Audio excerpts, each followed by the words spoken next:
Ka prej njerëzve të cilët adhurojnë Allahun xhalla wa ala, i cili është sunduesi i qiellit dhe i tokës, i cili e ka krijuar këtë njeri, e adhuron ky njeri Allahun me kusht. Pra nëse më jep, do ta adhuroj. Nëse nuk më jep, atëherë e le punën e mirë i thën kurizin Allahut subhanahu wa ta'ala. Dhe Allahu thot: "Wa min an-nasi man ya'budu Allaha 'ala harf." Ka prej njerëzve që adhurojnë Allahun me kusht. Fa in asabahu khayrun yatma'anna bih. Nëse Allahu i jep një të mirë, atëherë qetësohet dhe shikon që mund bëj punë të mira. Wa in asabathu fitnatun inqalaba 'ala wajhi.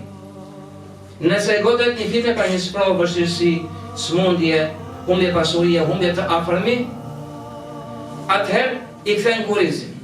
Khasirat dunya wal akhirah. Thot Allahu, ky njeri ka humbur dynjan dhe botën tjetër, ahiretin.